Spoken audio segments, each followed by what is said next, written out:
વડોદરામાં ધારાસભ્ય યોગેશ પટેલની આજે અંતિમ યાત્રા। યોગેશ પટેલના પાર્થિવ દેહને રાવપુરની અમદાવાદી પોળમાં અંતિમ દર્શન માટે રાખવામાં આવ્યો છે। રાજકીય નેતાઓ, સંતો અંતિમ દર્શન માટે પહોંચ્યા છે અને માંજલપુરના ધારાસભ્ય યોગેશ પટેલ પંચમહાભૂતમાં વિલીન થશે।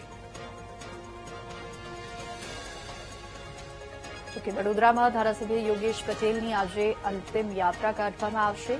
યોગેશ પટેલના પાર્થિવ દેહને રાવપુરની અમદાવાદી પોળમાં અંતિમ દર્શન માટે રખાયો છે। કાકાનું એક એવું વ્યક્તિત્વ, મારી સાથે તો એમના વર્ષોથી સંબંધો હતા। મારા દરેક સારા ખરાબ પ્રસંગની અંદર હંમેશા કાકાએ અમને માર્ગદર્શન પૂરું પાડ્યું છે અને યોગેશ કાકા પરમ શિવ ભક્ત અને વડોદરાને જે એમને આપ્યું છે એ કોઈ નાની ઘટના નથી। વડોદરા માટે ખૂબ કાકાએ કામ કર્યું છે, ખૂબ સેવા કરી છે। એ પછી વડોદરાનો સુરસાગરની શિવજીની સુવર્ણ જડિત પ્રતિમા હોય, બડે ગણેશ હોય કે મહાદેવનો જીર્ણોદ્ધાર હોય, એવા ઘણા બધા કામો કર્યા છે કે જે કાકાને આજીવન કોઈ ભૂલી નહીં શકે। વડોદરા શહેર જિલ્લા માટે યોગેશ કાકાની બહુ જ મોટી ખોટ પડી છે।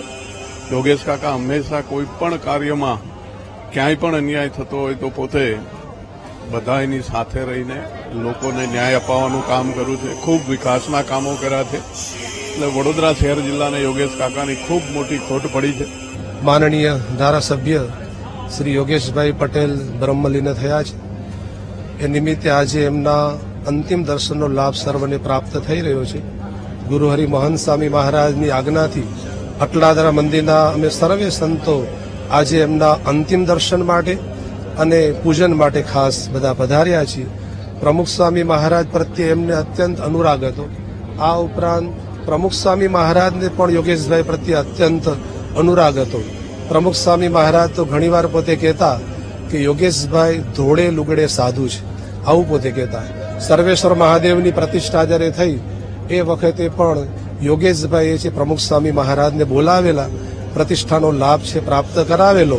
આ ઉપરાંત આવા તો ઘણા કાર્યો કર્યા છે। શહેરની અંદર પણ જ્યારે જ્યારે આ પ્રમાણે સર્વેશ્વર મહાદેવની આરતીનો લાભ મળશે, શિવજીની પ્રતિમાનો નગરયાત્રાનો લાભ મળશે, એ વખતે યોગેશભાઈ અવશ્ય યાદ આવશે ને આવશે। અને આજે કાકા છેલ્લા શ્વાસ સુધી ધારાસભ્ય રહ્યા છે। હું તો એટલું કહીશ કે જ્યારે પાર્ટીના તમામ નિયમો પણ કાકા માટે એનો નતો રહ્યો, એ એમના આશીર્વાદ હતા। અને કાકા એક સાચું વ્યક્તિત્વ, સાચી વાત સાથે રહેવા માટે અને ખોટી વાતનો વિરોધ કરવા માટે જાણીતા હતા। અને જ્યારે પણ પ્રજાને પડતી મુશ્કેલીઓની વાત આવે ત્યારે કાકા હંમેશા અગ્રેસર રહેતા। એમની કોઈ કારકિર્દીની પણ ચિંતા કર્યા વગર એ વાત સરકારમાં મૂકવામાં એ ખચકાતા નહીં। કાકા જેવું વ્યક્તિત્વ ખૂબ મોટી ખોટ છે સમગ્ર વડોદરા શહેર જિલ્લાને, સમગ્ર ગુજરાતને આવું નેતૃત્વ મળવું ખૂબ અઘરું છે।